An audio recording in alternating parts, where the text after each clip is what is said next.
As the guns fell silent, the soldiers who had survived the Great War placed down their rifles and picked up their pens, and in that 20s and 30s period, so many war books were published. The Memoirs of the Great War. What do they tell us about the experience of conflict, and how do we use them to find the old front line? Armistice Day is approaching, the time when we pause to remember the fallen from 2 world wars, and for many veterans of recent conflicts, a time for them to remember their service and their friends, their comrades who fell alongside them. But it's also a time to remember those who returned. I often describe them as the forgotten survivors of the Great War. The vast majority of those who went to war in 1914 came back.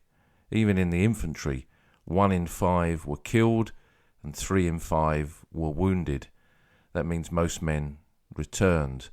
They might not have returned without a wound, and even if it wasn't a physical wound, they would have returned with memories that haunted them for the rest of their lives.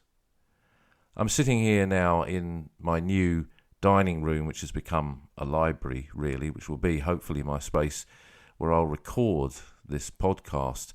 And I'm surrounded by books about the Great War and the other Great War, the Second World War. But one of the many types of books that I have here are memoirs of the Great War. Men who survived that conflict and went on to write about it. And that's what this episode will be about. So I'm going to be talking about books surrounded by books as well. And I'm looking up from the microphone and I can see 2 period Great War postcards that I've got up on the shelf there looking down on me. One of them is Eric Rupert Heaton. Eric probably needs no introduction on this podcast. I've spoken about him in several episodes, and one of the video blogs, Walks the Hawthorne Ridge, where he was killed on the first day of the Somme. His story, his life, has lived with me most of my life and has inspired, I know, many of you to travel to the cemetery near Beaumont Hamel, Hawthorne Ridge number 1, to visit his grave, to see where he is buried. And that postcard is precious to me. It was given to me by his sister all those years ago. So Eric looks down on me, and I think that's a nice thing when I'm recording these podcasts, to have these people that we speak about. We are so closely connected to them. Alongside him is another postcard of an even better known figure of the Great War, which I rescued from eBay some years ago, an original portrait of the Reverend, the Padre, PSB, Tubby Clayton. Tubby Clayton was an amazing character of the Great War, and I know I keep saying this, but he kind of deserves his own podcast episode, and that is something that we will return to. Moving books around, moving my archives around, I've found so many of these things that I haven't quite forgotten, but they remind me that they're there, and it just shows, I think, the depth of stories that there are about this subject, and that hopefully this podcast will continue to tell them. And this podcast to discuss memoirs of the First World War has been prompted by quite a few emails recently where you, listeners to the podcast, have contacted me to ask about what memoirs you should read. So I've responded to those, obviously, and I always really appreciate hearing from listeners, from people who listen to the podcast, are inspired by the podcast and want to know more. And you will always get a response from me if you do email in, and I welcome that. And some of you have told me some amazing stories recently about some of your visits, and that's really great to hear as well. So I thought that rather than just reply to individual people, which I've done, let's have something a bit wider. And on this approach to Armistice Day, as we rightly remember the dead, we'll remember the survivors of the Great War and those who left testimony behind through these memoirs. So where do you start with Great War memoirs? If you start to look on Amazon or eBay or some of the kind of specialist book dealers, you'll find a lot of them. And that's hopefully kind of what we're going to do with this podcast. There are simply so many of them out there. And what we'll do is discuss them in two different categories: memoirs by officers and memoirs by ordinary soldiers. Now, we could also have a category with memoirs from other combatants from other nations, like Ernst Jünger with the Germans, for example. But again, I think that really deserves its own podcast, something about the memoirs of men from other parts of the battlefields or on the other side of the battlefields. There are obviously far fewer of those in English, plenty of examples in the original languages, but less so translated into English. And what we're going to discuss now is not an exhaustive list. I've literally not included every single memoir that I have. We would be here for multiple episodes doing that. The memoirs are something that I've always collected because in those early years of visiting the Western Front, through people like John Giles, John Dray, Richard Dunning, Martin Middlebrook, Lynn MacDonald's, not just their own books, some of those are authors, of course, but they were very, very forthright in their view that the memoirs were part of the glue of the First World War. In our understanding of those battlefields, you needed to take on what I would now call layers of knowledge about the Great War, and the memoirs were one of those layers. That you could read these memoirs, read an account of going to Bazentan or an attack in the Ypres salient or an advance at Loos in 1915 and go to that bit of the battlefield with that account and connect it all up.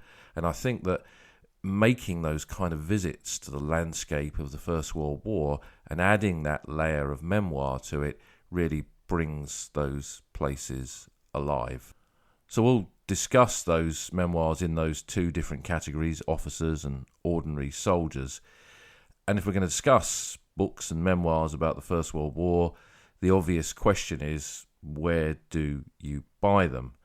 Now, back in the day, again, going right back to those early years of visiting the battlefields of the First World War, that was a time right across Britain where there were probably thousands of second-hand bookshops. You could go into almost every town, and in Sussex, a lot of villages had them as well, and there was a little tiny shop, oldie-worldy kind of shop, and you'd open the door and a little bell would ring, and inside were rows and rows of books, old books, and these bookshops were everywhere. And they had categories of books within them if they were a good one, so it wasn't just all kind of jumbled together, although I did go in a few shops like that over the years. And you'd go to the history section, and sometimes there would be a separate military section, but not always, and you'd kind of rummage through and see what you could find. And some of them used to have cabinets where the better books were located, often the more expensive books. So even then, if you were after kind of regimental or divisional histories, that's where they would be located. But even with memoirs, there were one or two written by famous individuals like Sassoon and Graves, who we'll discuss, where first editions were very valuable, and that's where you'd find them.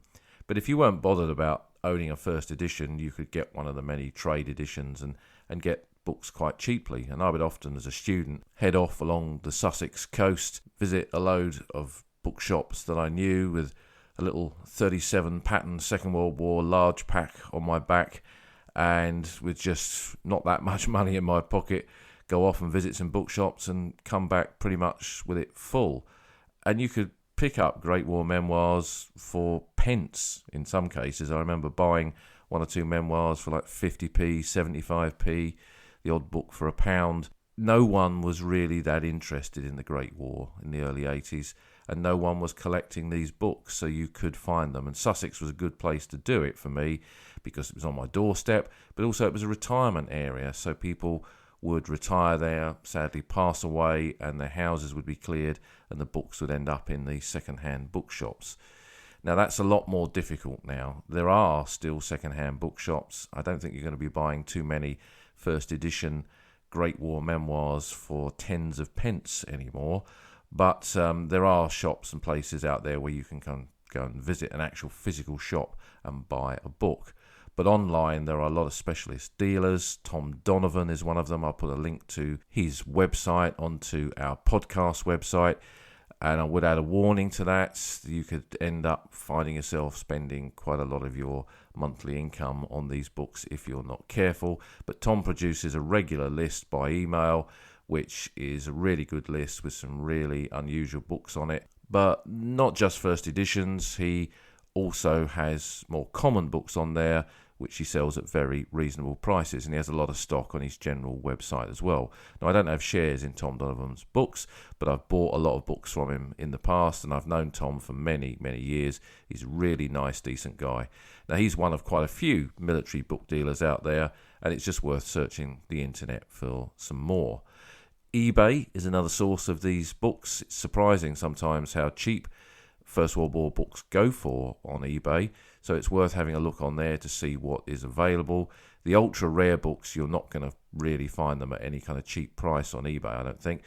And of course, Amazon is there for reprints of these books, and companies like Naval and Military Press have reprinted a lot of these rarer First World War memoirs, particularly during that centenary period. So there's quite a few sources to find these, and again on the podcast website I'll put some recommendations for books that are still in print for you to seek out a few First World War memoirs if you've never read any. So we know what we're doing in this episode, looking at First World War memoirs, and we know where to get the books from, so let's discuss some.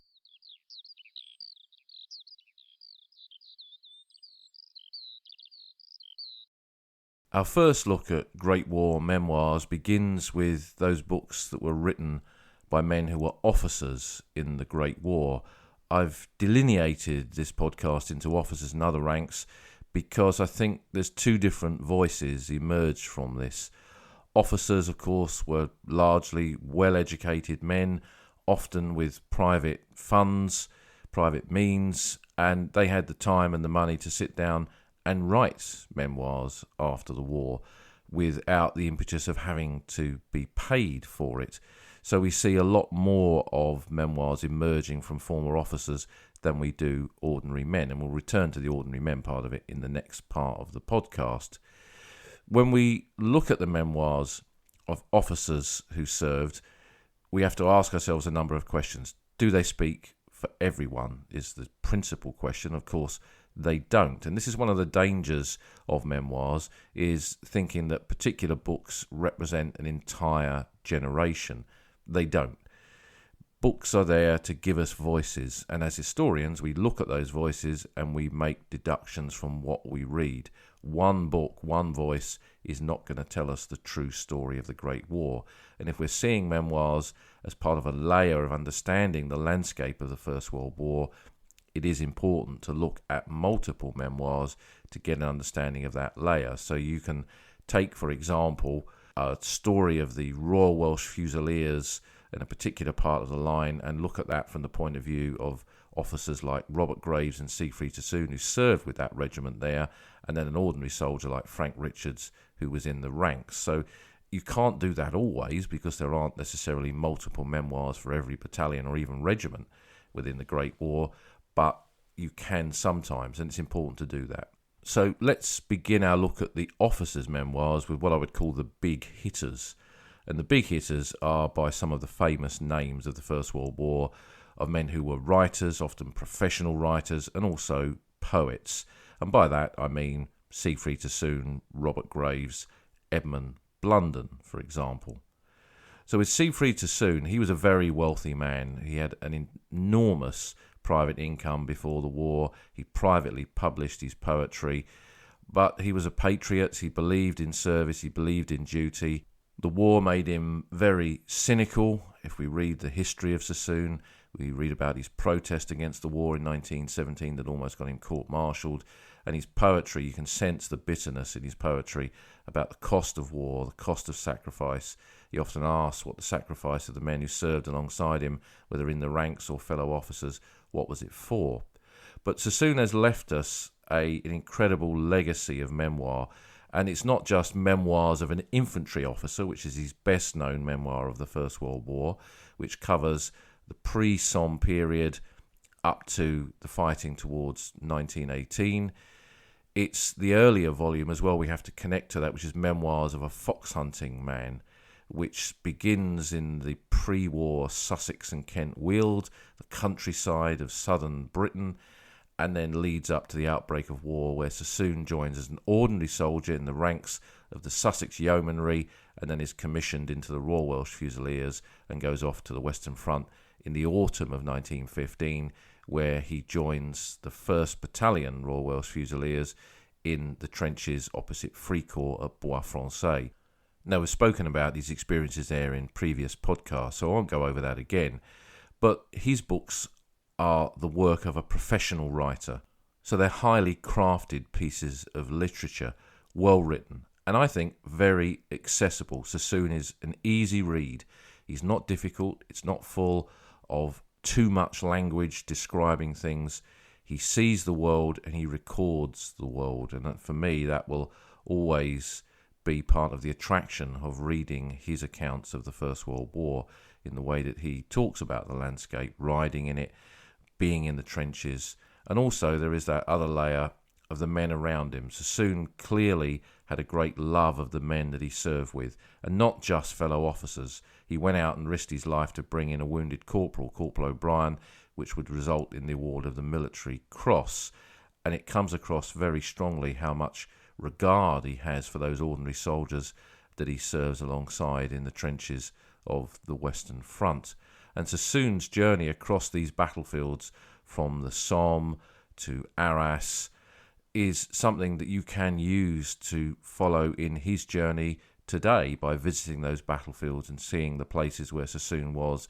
And because he names people, he changes some of the names. So David Thomas, who was killed, shot through the neck at Fricourt, at the Bois-Français, and died. And there was that terrible moment where Sassoon and Graves stood by the graveside and watched the burial take place. He changes his name, David Thomas, to Dick Tiltwood in the book. So it can take a bit of deciphering to work out who some of these real people are, but there are several other books that complement this that will help you do that. But I think even if you don't want to find the real people, Sassoon in your pocket when you visit the Somme is not a bad deal, really, and something that I would highly recommend.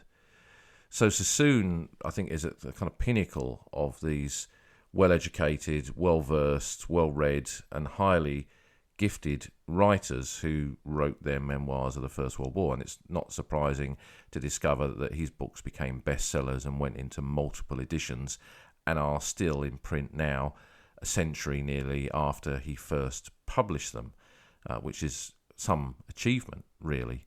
And looking at those other big hitters, Robert Graves, who was originally commissioned into the Welsh Regiment and then was transferred to the Royal Welsh Fusiliers, served with Sassoon for a short while in the 1st Battalion and then was sent off to the 2nd Battalion, and he was wounded at High Wood. We did an episode about books and battlefields where we followed him on the ground around Bazantan and High Wood.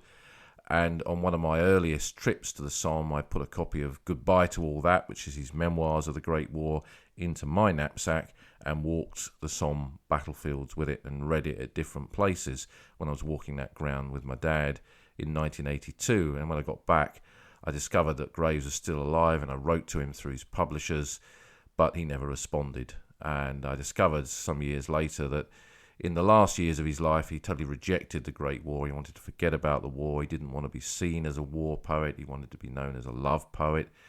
And that probably explains why he never replied. Or probably he was bombarded with letters, and one from a teenager talking about the Great War was the last thing that he was going to give any kind of concern to. But the book had a strong effect on me. It begins, again, like Sassoon, before the Great War, with Graves going through this traditional public school education. Again, he came from a wealthy family. His middle name was von Ranker. His mother was German.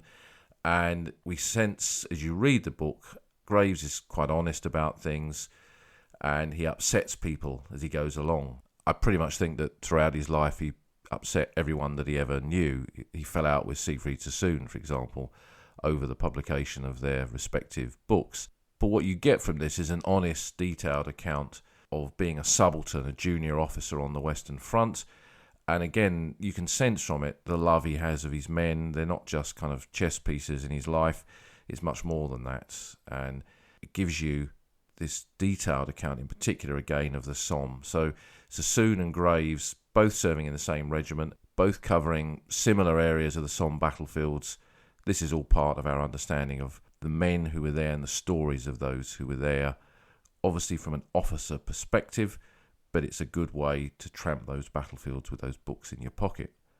The other big hitter, as I've called them, is Edmund Blunden. Now, he was from Sussex. He served with the 11th Battalion, the Royal Sussex Regiment, the 1st South Downs Battalion, a battalion that is very close to my heart, that I've researched as part of those 3 South Downs battalions that served in the Great War, being from Sussex myself.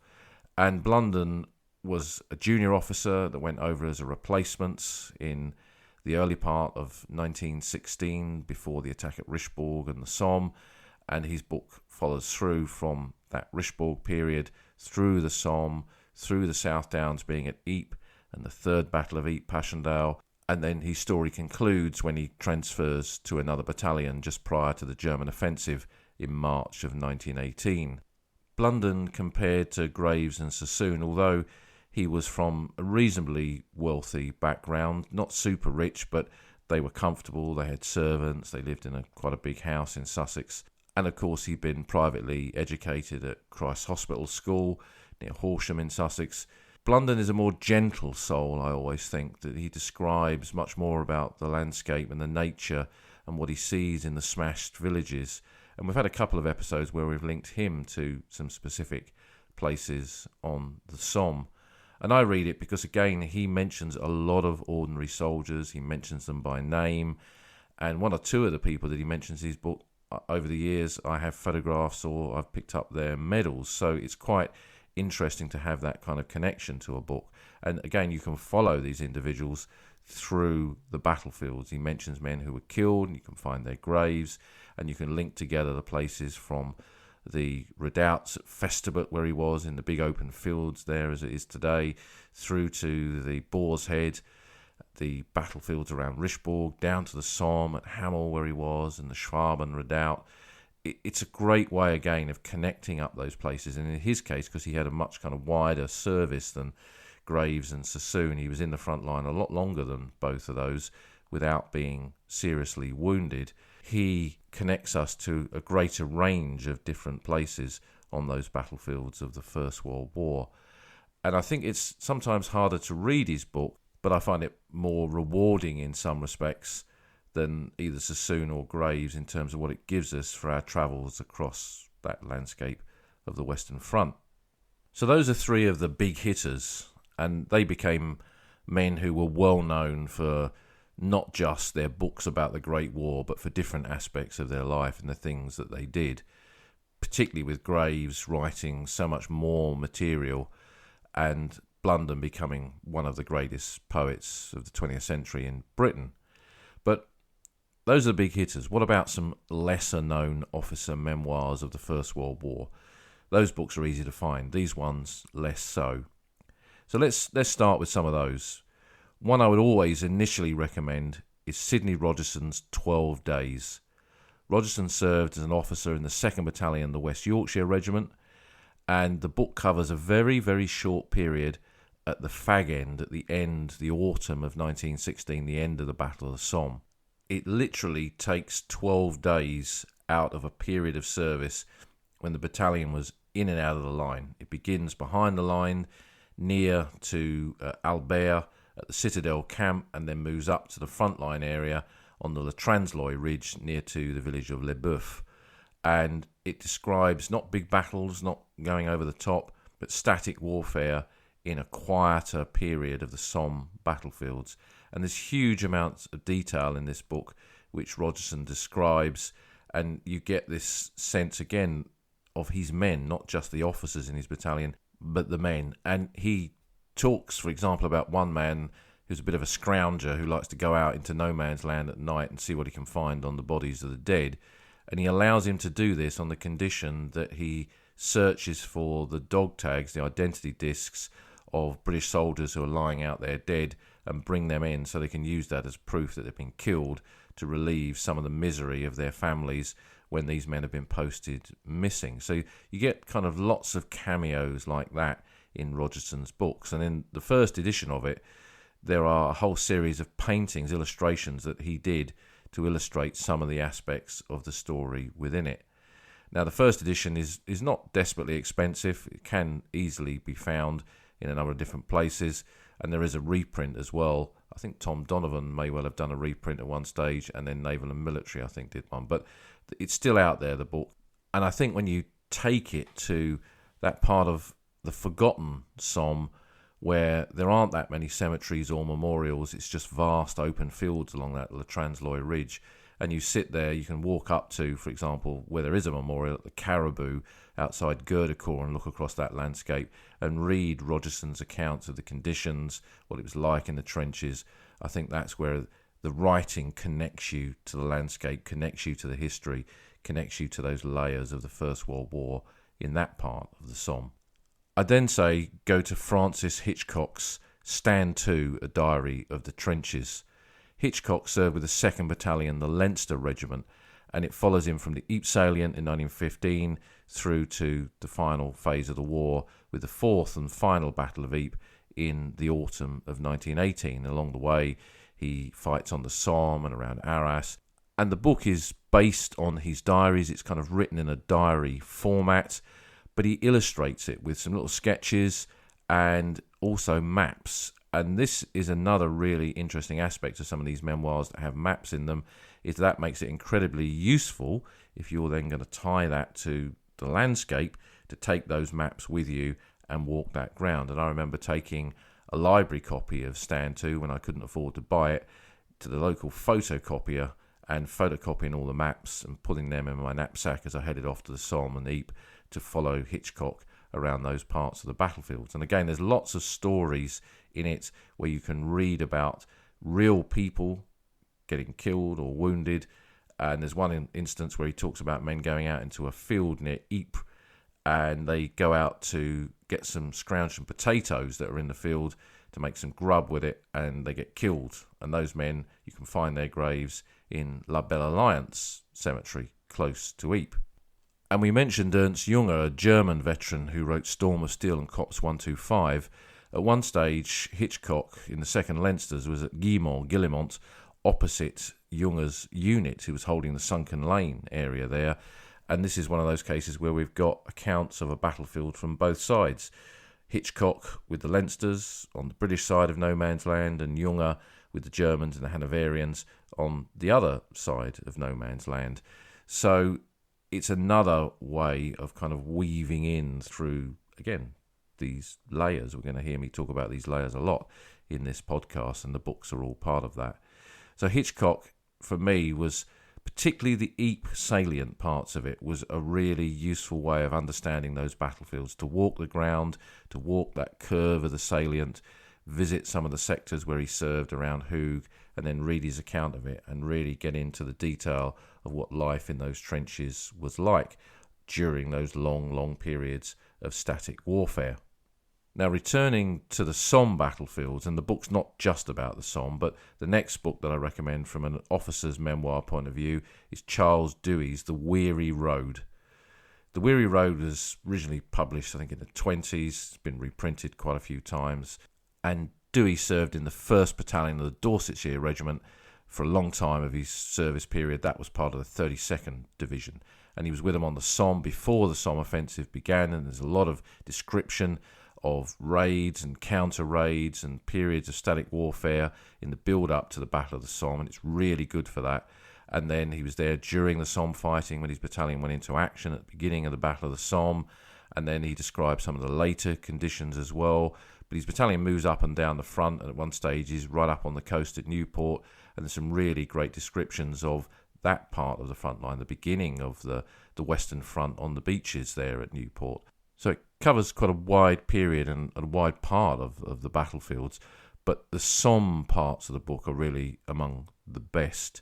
And the way he connects again to his comrades, the men he fought with, those who died alongside him, and he describes in the village of Auteuil, on that sloped, tiered little cemetery, Auteuil Military Cemetery, and the dead who are buried there, and he describes how him and his fellow comrades were masters of the fields and the woods, and he says how one day no English-speaking person will ever return there, and the woods, the fields, and the places that have cost so much in terms of the fallen and blood will be empty and silent. And in that, of course, he's wrong. Here we are with a podcast, one of several podcasts about the battlefields of the First World War, and those battlefields are far from quiet. So I hope that if wherever Dewey is, he might look down and see that he was wrong in that respect. But the book is beautifully written and incredibly moving in places, and is an absolute masterpiece. It's, in terms of the lesser-known officer memoirs of the First World War, it's really up there in the top 5 in my view, and one that really I would recommend that you read as soon as you can. So looking at some other officer memoirs, Graham Seaton Hutchinson has to be in there somewhere. Hutchie, he wrote quite a lot of books about the First World War, his experiences in the First World War, different aspects of it. He became a member of the British Union of Fascists in the interwar period, and I once in a bookshop turned up his book, I think it's called Meteor, where he describes kind of his view of white supremacy. Not a very pleasant book to read at all. So there was a dark side to Hutchie. But his book Warrior, which describes his experiences first as a machine gun officer in the Scottish Rifles, and then he's transferred to the Machine Gun Corps, eventually becoming a battalion commander in the 33rd Battalion, 33rd Division machine gun units, is a classic, kind of following that type of unit, a machine gun unit across the Somme up to Arras and through the battles of Third Ypres, and the key period in March and April of 1918 when Hutchie's battalion is up on the Huguenaca Ridge during the Battle of the Lys. It's a detailed and well-written book, easily accessible, not difficult to read at all. A lot of people and places are mentioned in it, so you can link all that up with your battlefield visits and the landscape of the First World War. And it's clear, I mean, there are some very moving parts in it, where the young soldier who dies in the quarry at Bazentin, and that's the only time a soldier to his face called him Hutchie, his nickname in the unit. There are some very moving parts, and Hutchie is kind of one of those lodestars, really, that you can follow around the battlefields. You can go to place and think, well, Hutchie's unit was there, or he describes that. But there is this darker side to him. He's not a pleasant individual in some respects, and I'm not sure that I would ever wanted to have sat down at a table with him. But the book is worth reading, and he wrote a number of others. As I said, one of them is called Pilgrimage, which he talks about the battlefields of the First World War in that interwar period, and he wrote it as an inspiration for veterans to go and travel those battlefields themselves. Now, Hutchie was a bit of a fire eater in the terminology of the day, a bit of a go-getter, and another one of those was Arthur Pollard, who served first as an NCO in the Honourable Artillery Company, then was commissioned in that unit, became a captain by the end of the war, and picked up the Victoria Cross and the Military Cross along the way. And he wrote a book called Fire Eater, Memories of a VC. And that follows him again from the Ypres salient through to the Somme and Arras and the battles in which he won the Victoria Cross, and then the final engagements of his unit, which was part, for a big chunk of that time, of the Royal Naval Division. In the earlier period, it had served with, I think, the 3rd Division up on the Bellewaerde Ridge and around Hooge, and there's some really good descriptions of that part of the battlefield. And again, you can see how useful all these different books are by kind of piecing them together. You've got Hitchcock with Stand 2 talking about being in the trenches at Hooge in 1915 as an officer and describing that. And you've got Pollard, although he later became an officer, he started in the ranks as a sergeant. And you can read about his description of being in no man's land and serving in that part of the same sector. So you can begin to see these different voices and piece together a kind of mind picture of that part of the battlefield. So when you stand there on the Bellewaerde Ridge, or you walk up the Menin Road towards Hooge, you've got a greater understanding of what it was like there. Now, Pollard was an unusual character in some respects. We tend to think that men didn't really like their military service or wanted the war to end and go home, and I'm sure most of them did. But Pollard was one of those who thrived in the war. He says in the book that he was never happier than when he was in no man's land with a Lee Enfield rifle in his hand hunting the Germans. So it's a different perspective of the war. This is a man who clearly enjoyed the war, got a lot out of it, and possibly didn't really know what to do with himself once the war had ended. So it's an unusual book in that respect, but well worth reading because of the different parts of the front that he describes throughout the book. If Pollard was the fire eater, a very contrasting character to him was Charles Carrington. He was a junior officer in the Royal Warwickshire Regiment, the territorial battalion of that unit, and under the name of Charles Edmonds, he published A Subaltern's War in the 1920s, a book that again has remained in print pretty much on and off ever since. It's a more gentle account of the war, but a very, very good description, again with some maps in it, which is really, really useful, of the quiet sectors on the Somme before the Somme began, being in the front line on the 1st of July and then going into action at Pozieres. And you can walk that ground that he and his battalion fought over from Overlers up towards Pozieres and stand there with his book and read those accounts of that open landscape around the village of Pozieres and what it was like to be there before the Australian attack went in, which took the village. And then he took part in the advance to the Hindenburg line, so it was around Peronne, and then the fighting on the Western Front in 1917. Now, he was also one that enjoyed his war, but not kind of overly enjoyed it, perhaps in the way that Pollard did. And I was lucky to speak to Charles Carrington at an early meeting of the Western Front Association at the National Army Museum in the early 1980s. And I remember him being interviewed for a programme where he really wanted to kind of hammer home that not everyone had a bad war. I think he used the phrase, "The quartermaster never stole my rum." And what he meant by that was that, not every soldier was a rogue, not everyone had this terrible experience. Although the war was hard and they lost many comrades and it remained with them always, for some it was a defining and important moment in their life. And I think that's what he was trying to get across. And this book is, again, like I say, a gentle book, but it gives you so much. You can really kind of feel the experience of that battalion and, more importantly, link it to the landscape as it is today. And another memoir links us to the same regiment, Territorial Battalion of the Royal Warwickshire Regiment, same brigade, same division, 48th South Midland Division, that Charles Carrington served in. And this book is Some Desperate Glory by Edwin Campion Vaughan.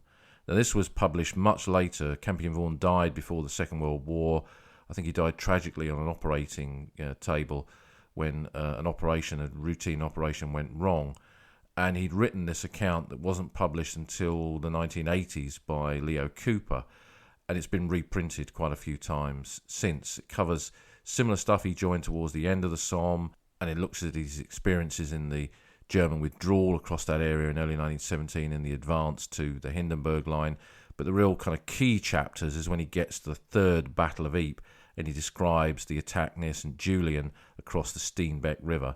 Now, I've stood there many times with groups, ledger groups, and read his account of the conditions on that battlefield and how at one point he goes forward and he sinks into the mud and there's a tremendous noise of the bombardment and he's shouting out as he's sinking deeper into the mud, calling to his men to come back and pull him out, and they can't hear him because of the bombardments, and he fears he's going to somehow drown in this mud, so he uses his pistol to fire into the ground near to their feet, which makes them stop and turn round and see that their officer is about to go under, so they pull him out.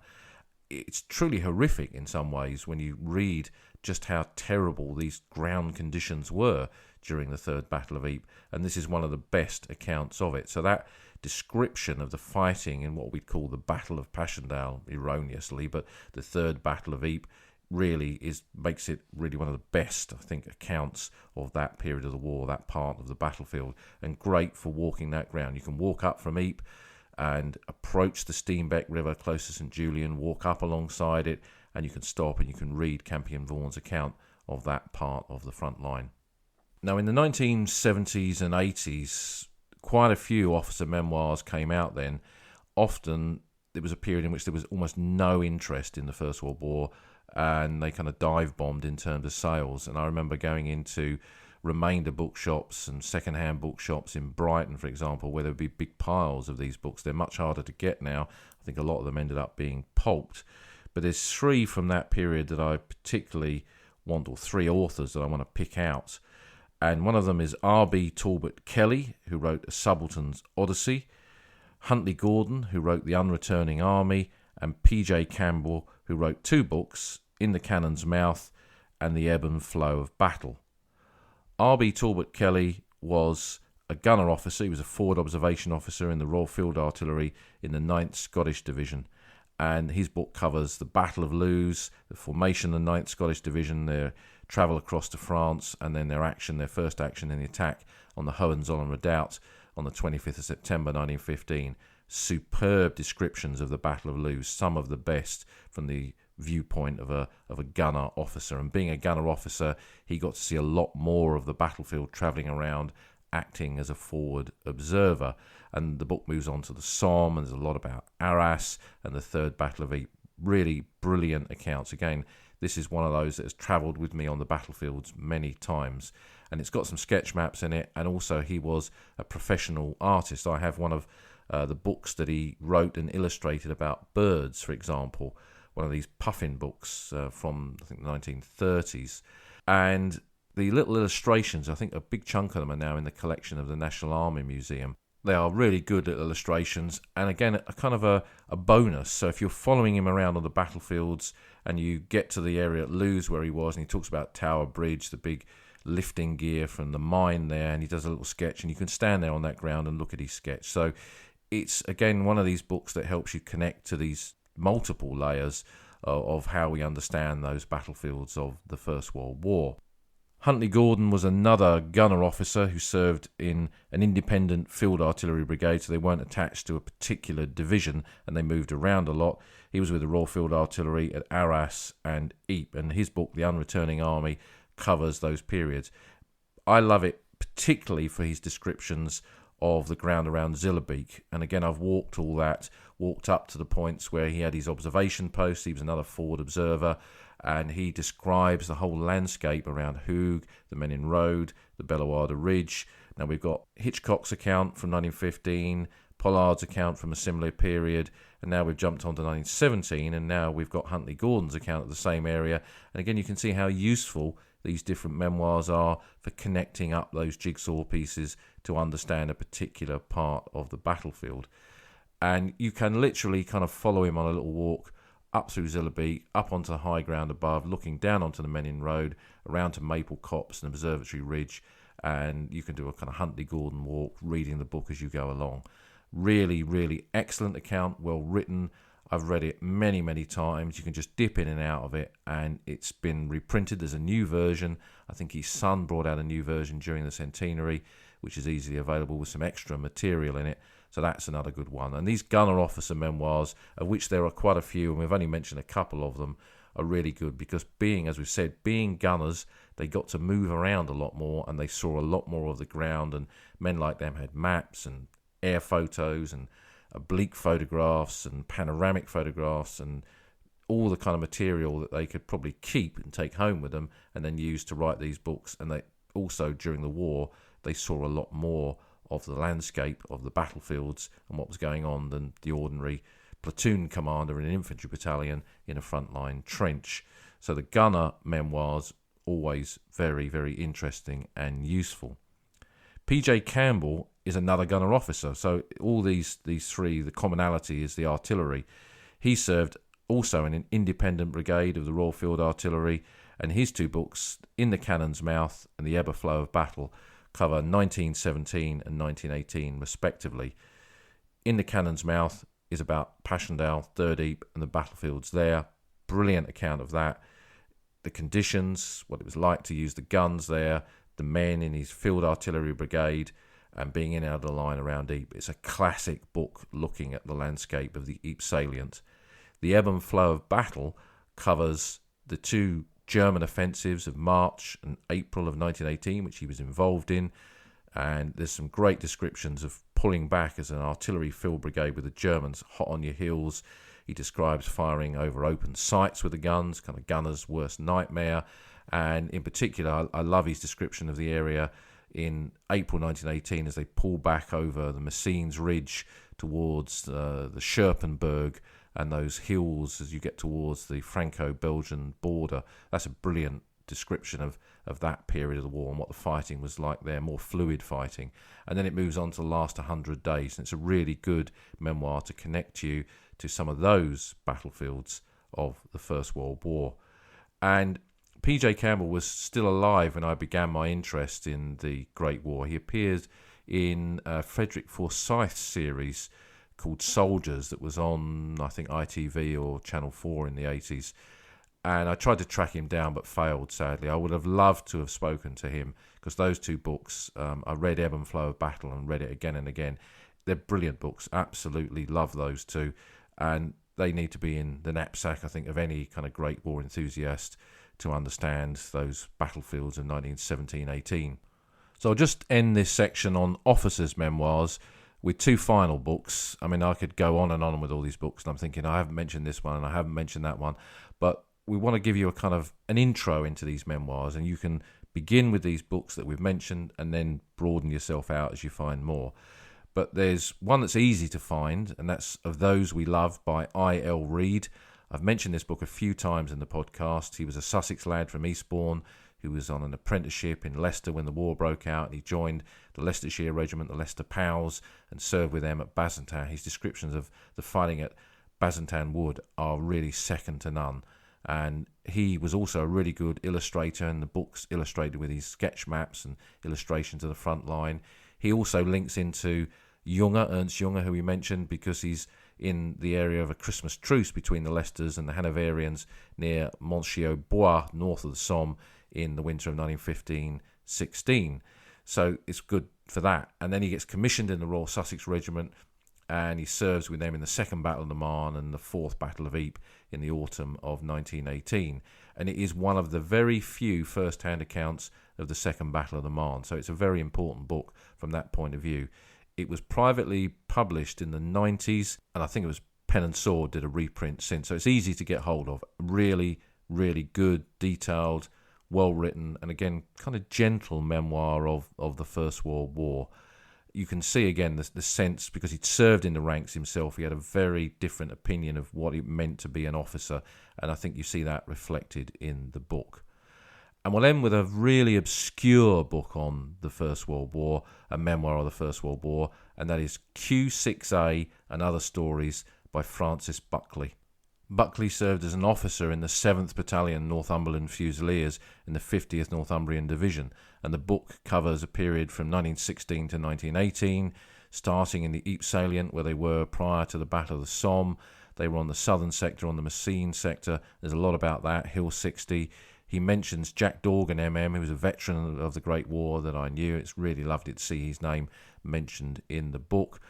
And there's a lot about the experiences of his unit on the Somme around Martinpuy and the Flers-Courcelette period of the fighting, and then Arras and the Third Battle of Ypres. It was a very limited print run. The one I've got is a numbered copy of about 250, and I think he signed, my one signed by him, and I think they were all signed. So it was a very difficult book to get hold of. I chanced across a copy in one of my favourite little bookshops in Hastings that I used to visit in the 1980s. And I didn't really realise how rare it was, but it has been reprinted, and I'm pretty sure there's a digital version you can download from the Internet Archive onto a Kindle as a PDF or something like that. But it's a really good book. It's not as well written as some of the other memoirs that we've talked about here, but the detail in it and the way you can link it in particular to the areas around Ypres is incredibly useful for making visits and connecting up these stories to the battlefields and the landscape as it is today. So that's a selection of officers' memoirs from the First World War. Only a tiny selection.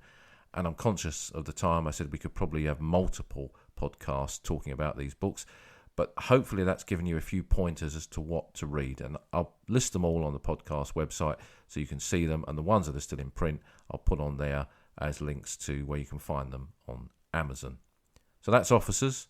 And we'll move now on to memoirs of ordinary soldiers.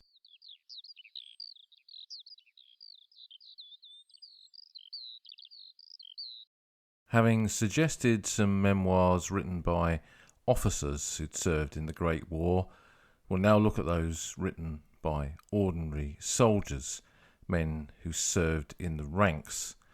And once you start to look into this aspect of Great War memoirs, you realise that there are a lot fewer of these than there are for officers. So why is this? Why are there fewer accounts written by ordinary soldiers compared to those who were commissioned? Well, education is one part of it. I think there are many people who perhaps believe that the generation of the First World War was still kind of semi-literate, but education reforms in that kind of late Victorian into the Edwardian period meant that actually they were a very literate generation. You see it in the service records. Everyone is able to write their own name, and the style of handwriting you see even from ordinary soldiers is very, very good.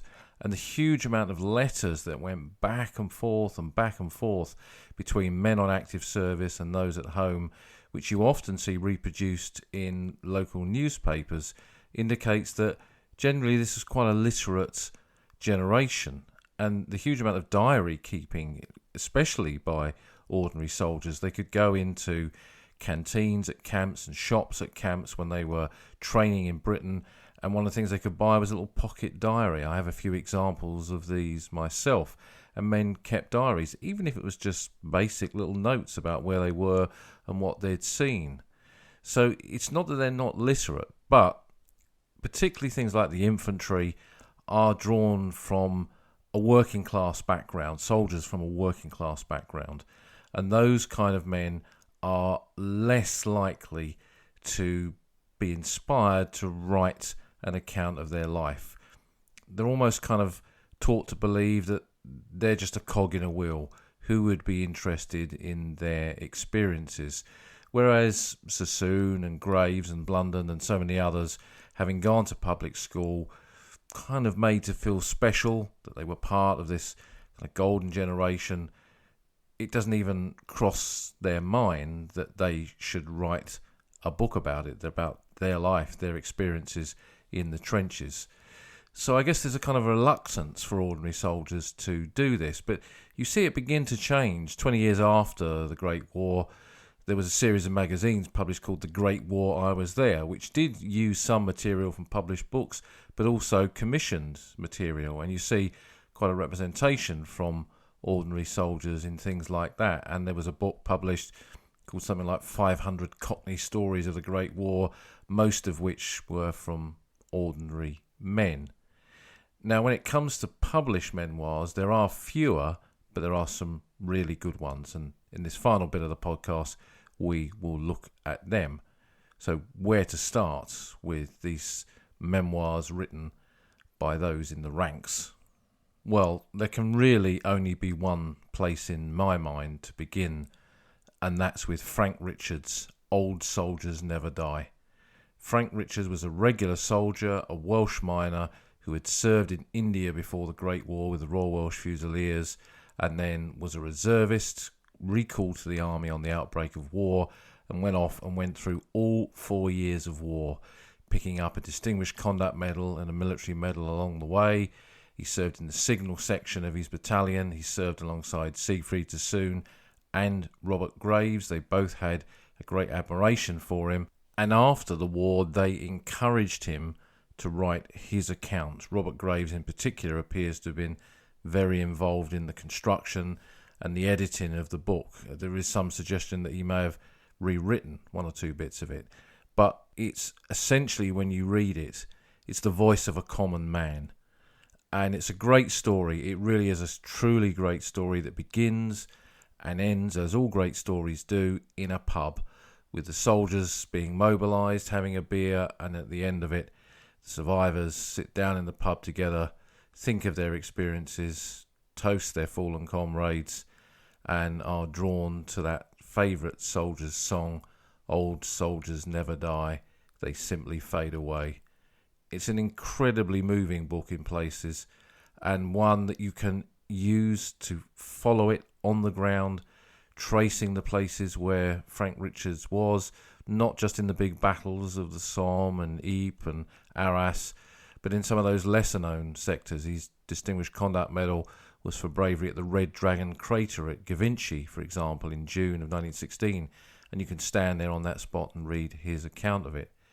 So it's a fantastic, pioneering, really, kind of ordinary soldier's story of the Great War, and was successful and led on to him writing the lesser known Old Soldier Sahib, which is about his experiences in India before the war. Another classic of British military literature, in my view. A lesser known story of an ordinary soldier, an account by an ordinary soldier, is Clapham's Mud and Khaki. F.S. Clapham was an ordinary soldier in the Honourable Artillery Company, so he served in the ranks alongside Arthur Pollard, for example. And I don't know if they knew each other or in the same company or ever crossed paths. But again, it's an interesting book to compare Clapham's experiences, and the book mainly covers Ypres 1915, to compare those two experiences, to look at the sector along the Menin Road around Ypres itself, Saint-Éloi, and the fighting on the 16th of June 1915 in the attack on the Bellewaerde Ridge. Compare all that to what is in Pollard's book, and again you begin to build up these layers of knowledge, bringing in these accounts to bring the fields of Flanders and so many other battlefields alive by the stories of those who were there. Clapham's book is not an overwritten account. It's very accessible, easy to read, and there's a lot of detail in it. And precious little is really known about him, and what happened to him after his service in the HAC and why he didn't write about that remains a bit of a mystery, certainly to me. But it's a great account, and one that I kind of see in terms of those individual accounts of Ypres is very much up there and should be read for an understanding of what service in the Ypres salient was like during those early years of the war. Another good companion to these is 4 Years on the Western Front by a Rifleman. Now, this was a book originally published in the 20s. It's quite a big book, green covered, and it follows the story of an ordinary soldier in the London Rifle Brigade, a rifleman. And that rifleman was Rifleman Aubrey Smith, who went on to be awarded the Military Medal and Bar, which he doesn't mention at all in this memoir. He died in China in the 1930s, and his book was a forgotten kind of gem, really, of the First World War. He was clearly a literate man. The London Rifle Brigade tended to recruit, particularly in its early years, men from a middle-class kind of background. So he's not quite the same as Frank Richards, a working-class Welsh miner, but it is a voice from the ranks, and he goes right through those key battles of the First World War that the London Rifle Brigade were involved in, the fighting at Ypres in 1915, their joining of the London Division, and then he's at Gommecourt on the 1st of July, right through the Somme battles, the fighting at Arras and Ypres and the battles of 1918.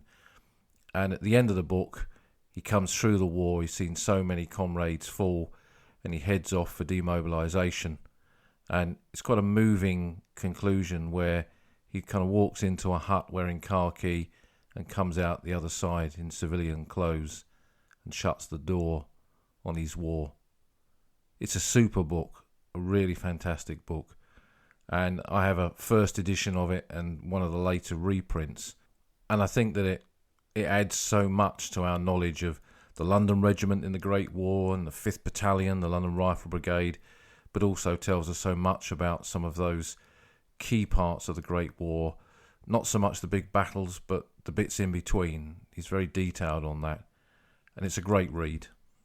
Giles Eyre was another ordinary soldier author who wrote his memoirs, a book called Somme Harvest, and he serves with the King's Royal Rifle Corps. The book begins in the northern France sector close to Luz. He takes part in a diversionary attack near the Double Crassier, and there's a really, really detailed, quite graphic description of the fighting and death of his comrades in that battle. The book really, in many respects, really doesn't hold much back. It's a very graphic account of fighting and what artillery fire can do to men on a battlefield. And it culminates with an attack on High Wood, that dark corner of the Somme battlefields where so many fell in the summer of 1916. Eyre's book only is a snapshot of the war, a tiny part of it, but yet an important part of it, and it really is a classic Somme memoir. Now, the common thread between all of these books is that they were published in the 1920s and 30s, and one that was from the same period that is a memoir, but a fictionalized memoir, and the use of fiction to convey memory is something that was very common in both world wars. I think some soldier authors felt the only way they could relay their experiences was almost to take a kind of third-party view of it, step back from it, and fictionalize their own life. And this was a book that I found in a junk shop many, many years ago called War, Wine and Women by Wilfrid St. Mond. Now, Wilfrid St. Mond is not his real name. I have no idea who that was in real life, but he appears to have served with a light infantry unit in the 21st Division, and there is some really incredible accounts of the fighting at Lewes when that division suffered such heavy casualties in September 1915, and then their part in the opening phase of the Battle of the Somme. He's a soldier that's decorated for his gallantry, and as the title suggests, we don't just see him memorialising, bringing back the memories of war. There are many accounts of other aspects of a soldier's experience in the estaminets with women behind the lines, and there's a very detailed account of a military execution in the book as well. Because it's fictionalised, I don't think it is complete fiction. There's too much detail in it for it to be made up, but it's very rarely quoted in anything, and it's not a book that, to my knowledge, has ever been reprinted.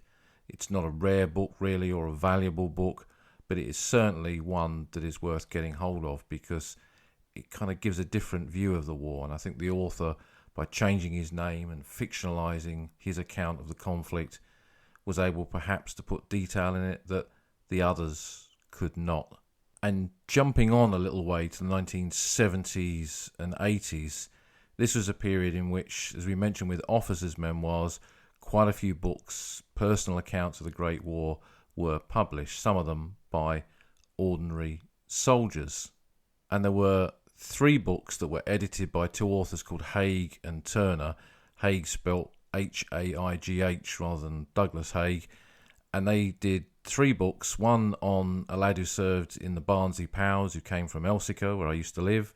Another one about a soldier who was in the Queen Victoria Rifles and then in the Royal Naval Division. Both of those accounts really fantastic. Both men commissioned from the ranks who went on to serve as officers. And the third one was The Long Carry by Frank Dunham. Frank Dunham was a stretcher bearer in the 1st 7th London Regiment in the 47th London Division, and it follows him from the Somme through to the end of the conflict. There's a lot about his service in the Ypres salient, life as a stretcher bearer, the realities of the battlefield as a stretcher bearer, and a lot about the battles and the battlefields of 1918. And I know I've used this phrase a lot. It is a classic account and one of only a handful that describes the life and service of stretcher bearers in the Great War, and that makes it, in my mind, a very, very important book. It's one that I've carried with me on many visits to the battlefields, one that I've recommended time and time again.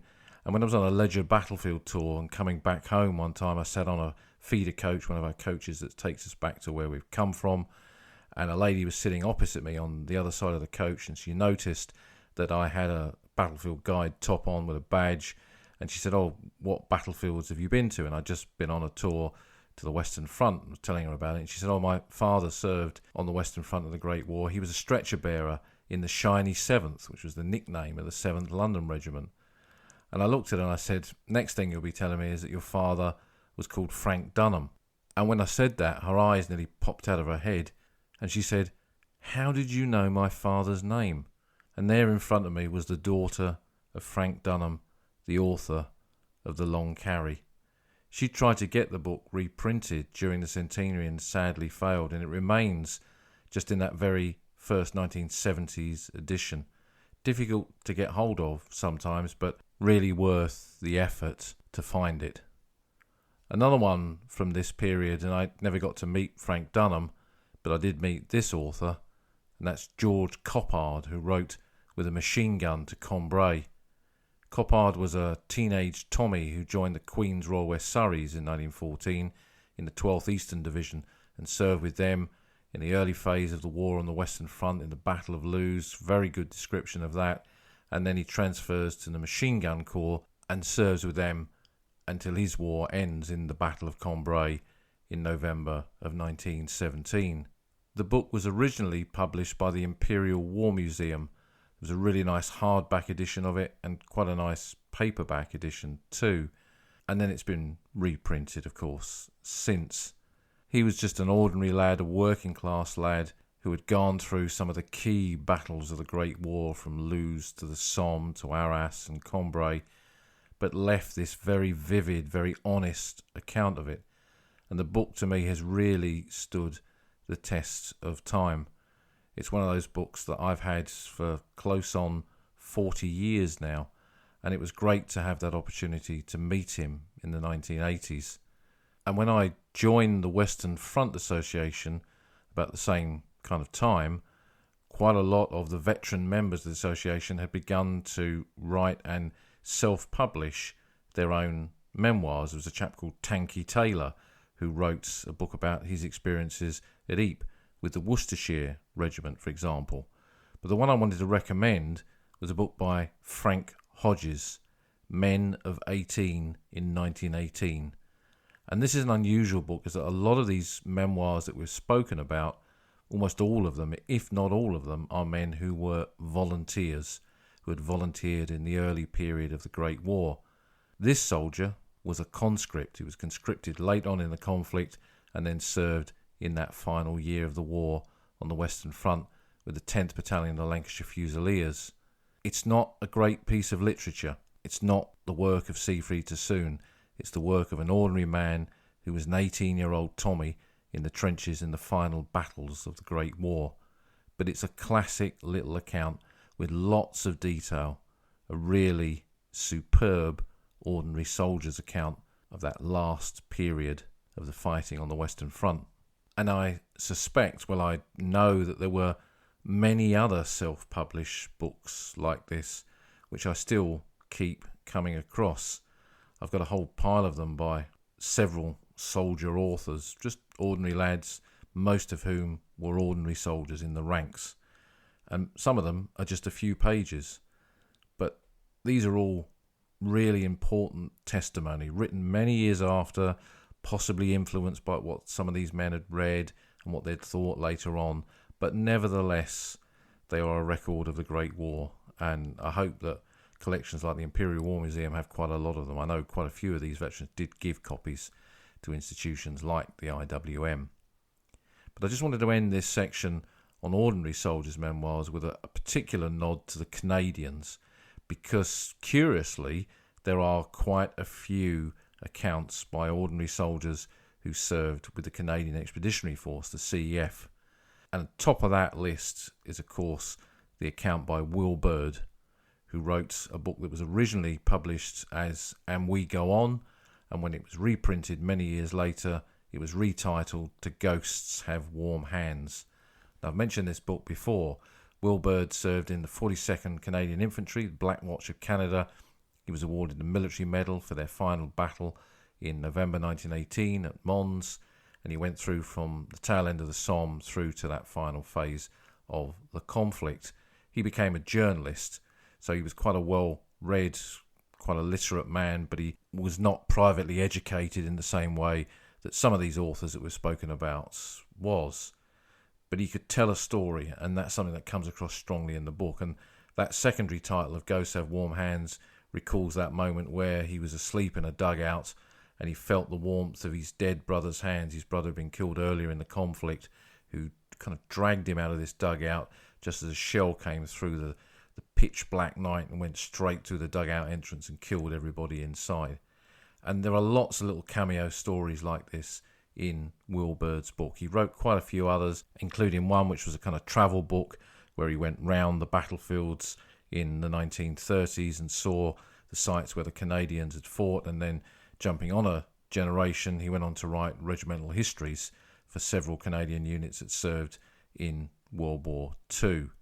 A fantastic companion to Will Bird's account is Donald Fraser's The Journal of Private Fraser.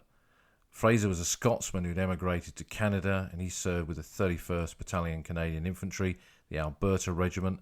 I was put onto this book by Lance Catamol, who'd served in the same division as Fraser, and I ordered the book from Canada. It was a book that was published in, I think, the 1980s by an editor. Fraser had long since passed away, and he'd written this account based on his diaries, but it had never been published, and it's been reprinted a couple of times since.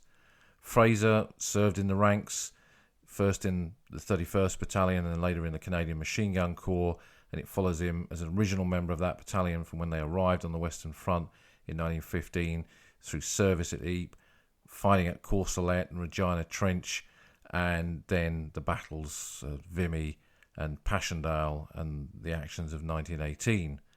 But it's particularly good on that early period of 1915 when they're holding the line at Ypres. You can really make your way from Saint-Loire down the Messines Ridge with Fraser in hand and visit all these places that he mentions. He spent a lot of time in and around Kemmel, and I mentioned Tony Spagnoli in a recent podcast, and in one of his books he wrote quite a lot about Fraser being in that sector. You could literally almost trace him on the ground, and there's so much detail. He was a great observer, Fraser. He saw so much. There's an account that he gives of seeing the dead of the Gordon Highlanders out in no man's land in the Witcharter sector. These were men killed there in December 1914, and he goes out at night to recover what he could from the bodies, and he finds dog tags and letters in the pockets of the soldiers. I mean, it's all this kind of detail, and I've read that book again and again. You can dip in and out of it, and you can take so much away every time that you read it. You know, it is, I hate to say, another classic, another book that you really, really do need on your shelves. And when he was out the line, he used to go on what he called Cook's Tours. So he then describes what he sees when they're resting before they move up to the Somme. He goes for little walkabouts near Albert, and he visits the Lochnagar crater, and he describes what he sees on the lip of it, the field graves, the names that are on the crosses. It's just an incredible account. And we're both so lucky that Fraser wrote it, and to me sometimes it's sad that he never saw it published in his lifetime. I think it could have been a classic, really, of that war book period, in the interwar period, of which there were so many published then. And our final CEF one that I'll mention is Victor Wheeler, No Man's Land. This was published, I think, in the 1980s, and it's quite a hefty book, quite a thick book. And he was a signaller in the 50th Battalion of the Canadian Infantry, and it goes through from the Somme, a huge amount of material to do with Courcelette, Regina Trench, a lot of descriptions of the conditions on the ground there, and then of course Vimy and the later Canadian battles. One or two of the things in it I think they could have done with a decent editor with this book. There's one or two things that he kind of mixes up a bit of the time frame of what he's talking about, and one or two bits I think are more kind of estaminet stories than the reality of it. But it is an important Canadian account of service in the ranks in an infantry battalion as a signaller during that key second half of Canada's experiences on the Western Front from the Somme through to the end of the conflict. And it's interesting that there are a predominance of these Canadian memoirs. And also when I look, although they're kind of a separate genre, when I look at a lot of the Canadian battalion and unit histories that were published, many of those are written by ordinary soldiers as well. Maybe there was a different feeling in the Canadian forces that the voice from the ranks was just as important as anyone else. I know that to be an officer in the CEF, you had to be commissioned from the ranks for most of the war, if not all of it. So maybe that generated a kind of different view of what being a Canadian soldier was all about. But as we look back over these different types of memoirs, whether it's artillery forward observation officers or war poets like Sassoon, or ordinary soldiers like Frank Richards or Victor Wheeler or Donald Fraser, I hope that what has come across in this podcast is the importance of these memoirs, whether you read these ones or you find out others that you like, because they will add so much to those layers of our knowledge of the First World War, the layers that cover the Western Front battlefields, and they will fill in so much detail that when we walk those fields, we can think of those words of whatever author it is as we walk up the Bellewaerde Ridge, down the Menin Road, across the tracks of Courcelette, wherever it is. There are memoirs that will take us back to that time and take us across those crisscross paths of the Great War and understand the landscape that we're seeing through the voices of those men. Many of you listening to this will never have met a Great War veteran, but you can kind of meet them through books like these, and they become characters in your own personal journey. They have for me, and I remember many times with John Dray and Tony Spagnoli and so many others talking about our favourite bits of whatever book it was and how we'd walked across that ground and traced their route somewhere whether it was Flanders or the Somme or Luz or wherever it was. So for me, memoirs are the text by which we almost navigate those pathways of the Great War, how we understand their context and the human experience that surrounds that landscape of the Western Front. The memoirs forever link us, take us back, and enhance all that we know about the old front line.